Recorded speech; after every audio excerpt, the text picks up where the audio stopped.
what is your more opinion regarding about mindfulness of a daily life? I heard and I learned something that is very important. That means we have to observing our body movement. Okay, not really good with breath. That means we are observing our body. Example, we are taking a bath, sweeping, all this, and then we are observing of our body movement. So is it one of the way of mindfulness to watching to our body? Of course. If you read the Satipatthana Sutta, teaching on mindfulness, that's how the Buddha begins. First section is mindfulness directed to the body. And the way he begins that is mindfulness of posture. So we have our four main postures: standing, walking, sitting, lying down. But he goes on to say also mindfulness, say as you're eating, lifting your hand, chewing. Mindfulness of turning your body. You know, sometimes we turn, we raise our head, we lower our head, we sit up, sit down. Actually, like you say, every body movement, and you know, some activities involve different kinds of movements of our body, you know, washing clothes or something. All of that is an opportunity to begin the practice of mindfulness, bringing attention back to the body, knowing not only what posture you're in, but why, what's going on, what am I doing right now? That quality is called clear comprehension or sampajanya. So sati is paying attention, knowing. Sampajanya is actually understanding or clearly comprehending what, why, what are you doing, why, the purpose. So that is the first way you begin mindfulness. So it means that it's the same, like Long Paul said, because the mindful using coming to our breath. Yep. Is it the same? It will help. The purpose is the same. It will help. As you begin becoming mindful of your posture, you're now directing your attention inwards, rather than out there to the world, always looking at other people, your phone, other things.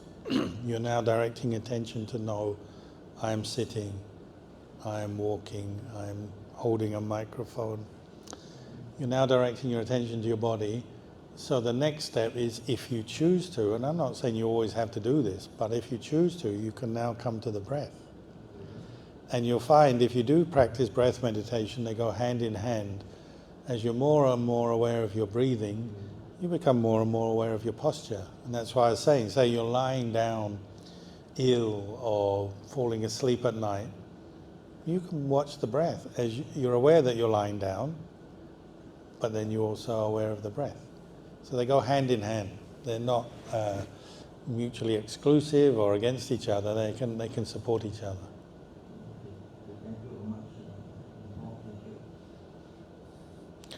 Further to that, as you practice mindfulness of breathing, yes, you're aware of your body.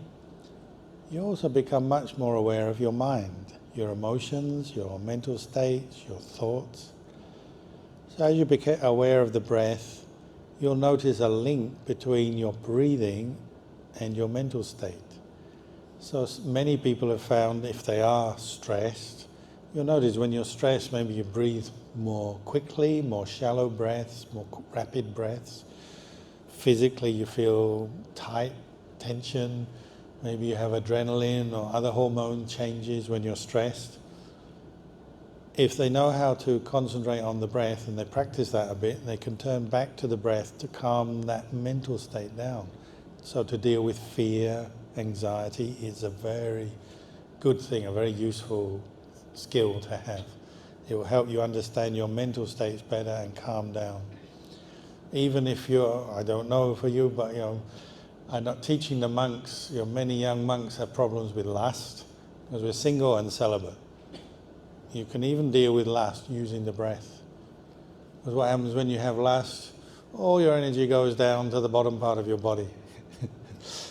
When you have more skill and you're more used to watching the breath, you can bring all your energy up to maybe to the nose or to an area here, and you can cut off lust as well. So it has multiple uses, both to help you be mindful of your body and your state of mind and to deal with stress and suffering. I feel that in the daily life, easier for us to, to observe our activity, body Yeah, movement. I would agree. So that's fine. You can watch your posture, your body movements, and when you're not doing that, ask yourself, what am I doing now? When you get distracted, you notice when you're very distracted with a strong mood, you're very angry or upset, or you're very attracted to something, you're sort of very absorbed into something, you forget your body. The most extreme example is one little girl came to our temple. She's only 10 years old and she's obsessed with video games. All day long, video games, and the parents are stuck. What do we do? She got to the point, she's not eating, she's not drinking, meaning she's not aware of her body's needs, and she's not even going to the toilet in the toilet. She's just doing it where she sits. It's like, oh, I need to urinate, but she's playing the game. I don't want to stop my game. So she just urinates where she sits. That bad. That's like extreme lack of mindfulness of the body because she's so absorbed in the game. That's becoming a more common problem. That's an extreme version, but technology absorbs our attention so completely we forget our body. So we get all the associated physical problems of eyes always looking at screens and hands always holding phones, and the different technologies we're using, they can have a lot of physical problems. If you use a computer all day, if you don't stand up every hour and move around, stretch a bit, then after a while you get back problems. I know people who have got permanent damage to their backbone because they've been hunched over a computer every day, 8 hours a day for many years. They got permanent damage. So mindfulness of the body, posture, movements, it has so many advantages. It's worth doing, worth developing in your daily life. Thank you very much.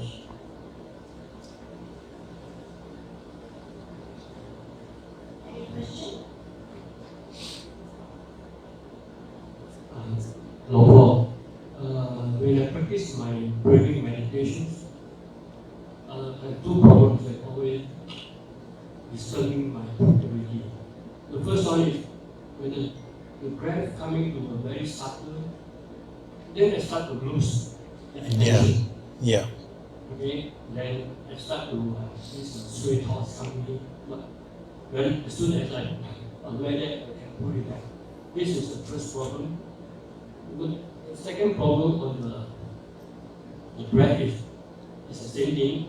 When my breath is become very subtle, very soft, or almost like disappear, and it suddenly become, I'm going to like suffocate. Then I start to inhale again.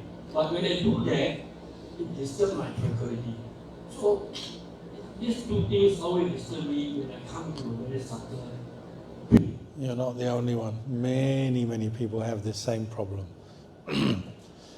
Of course, as you're focusing on the breathing, mind and body start to tranquilize, calm down, which generally is a good thing, but it also has some dangers, some subtle dangers. So one is we go dull. And like you say, the breath becomes refined, we go dull, so our mindfulness is actually slipping away. We're not that aware, not that mindful.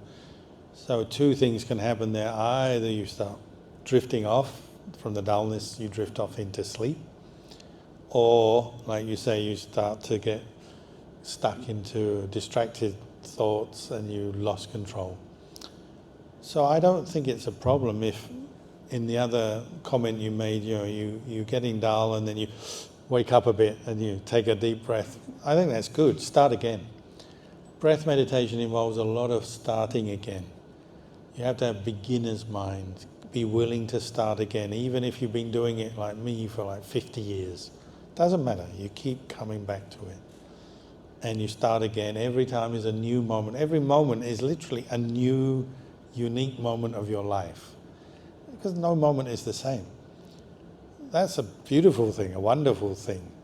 You know, life would be really boring if every moment was the same, but it's never the same. So you can always come back to the breath. So if you are feeling very dull, you've lost the breath, just start breathing a bit more deeply. Sometimes speed it up a little bit as well. Deliberately breathe for a while to really establish mindfulness of the breath. Start again.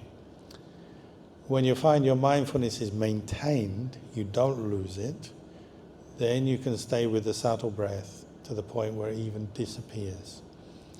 And it's not that you're not mindful or asleep, no, you're still mindful, but now you're mindful of the mind itself. And you know the breath has disappeared, but you're with the mind. Then you can really contemplate things very deeply because you're just watching the mind and your mind is very still and your concentration tends to be quite strong. It will last a long time. So then you can turn to contemplate things like your body, the impermanence of your body, the lack of self in your body, or other things. You know, contemplate other people, their bodies, their impermanent bodies. Contemplate feelings, how the feelings of pleasure and pain arise, cease, they don't last. All the things we contemplate, you can do that very well when you reach the point of stillness. But that's because mindfulness is continuous and you're not losing it. But until that point, you have to be willing to keep restarting, rebooting. Come back to the breath until your mindfulness stays and you're not dull, you're not lost. You're there, right there in the present moment.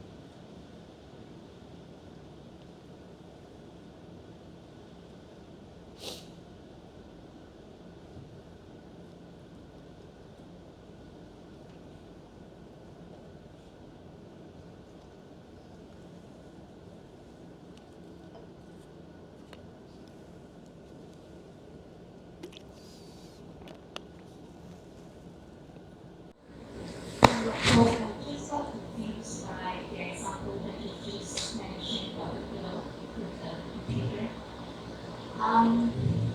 When we talk about mindfulness, it's basically focusing on something. Is that really our body or is actually being through external forces? If she is like overwhelmed with the isn't that she's focusing on something? She's focusing, but with a lot of what we would say sensual desire or greed for the game. I've got to win, I've got to get my points, I've got to beat the next guy, whatever it is that's motivating her, the excitement, the stimulation. We call that sensual desire. So there's no wisdom functioning and there's not really mindfulness. At best you could call it miccha sati or miccha samadhi. So there are activities in this world where people learn to concentrate their mind. But there's no wisdom. They're not doing it to free the mind from the causes of suffering. They're just indulging maybe in the stimulation, the pleasure, or they want something.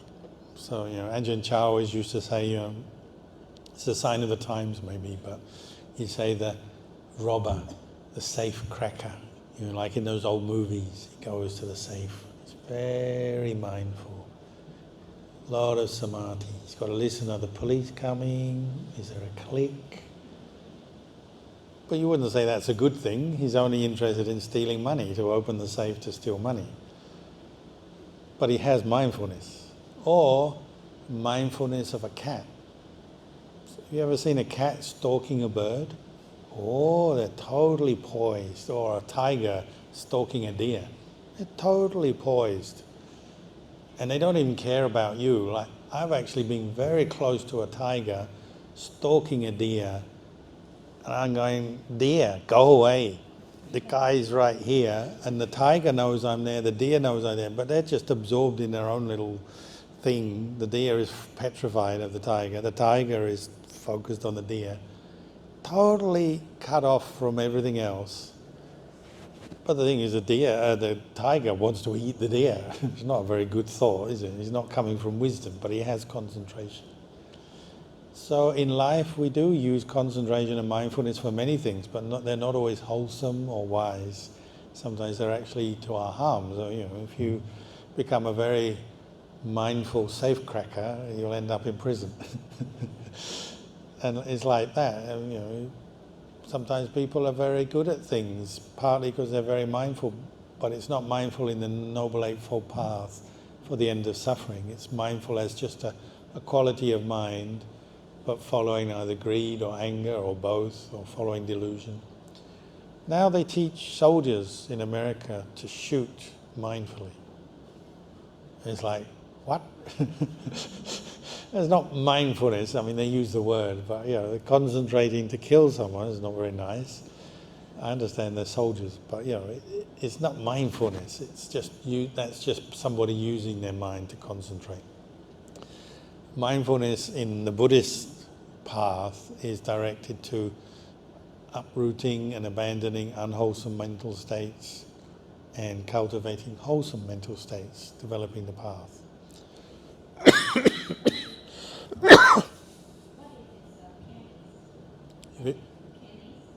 Sorry? Panic. Oh, piano. Well, you've got to ask, why do we play the piano? We like the tunes, we like the music. There must be some pleasure from that.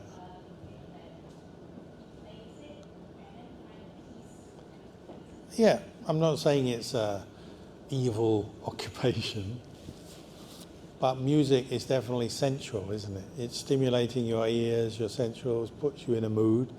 So, like you say, maybe you've had a hard day at work and you play the piano or you listen to some music, it may help you relax, true. So it's not wrong or evil. However, it's still not the path, the Buddhist path, because the level of samadhi you get is not that deep. And you might have mindfulness to play the piano if you're very skilled, but it's not very deep, and it's not directed to knowing your mind and freeing it from wrong views, cravings, attachments. It's more just for relaxation. So, you know, you relax with the piano music and then often you do more unwholesome things afterwards because you're relaxed and you're not very mindful in the Buddhist sense.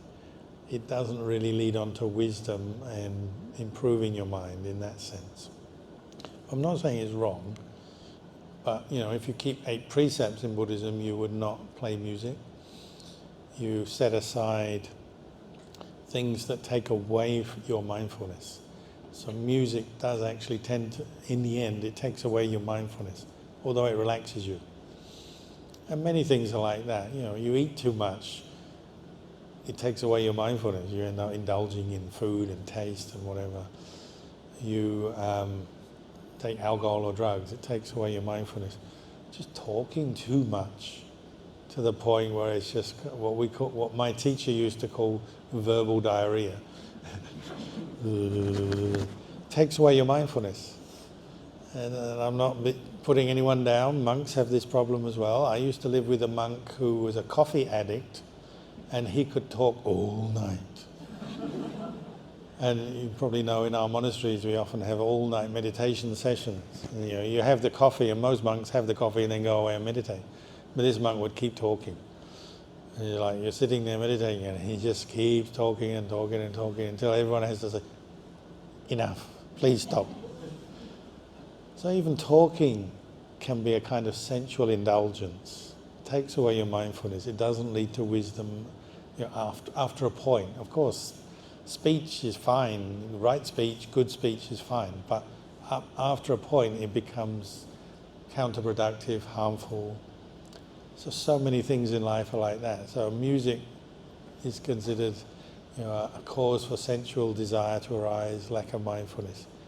But it's not evil, and you know, the Buddha recognized there are even heaven realms where they have musicians, and those musicians would sing in praise of the Buddha. So it's not totally alien to Buddhism. It's just, if you really want to train your mind in mindfulness and meditation, you probably wouldn't play the piano or any other musical. Thank you.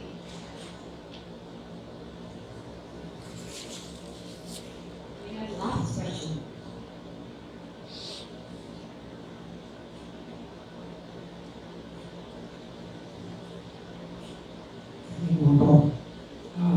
Question about meditating.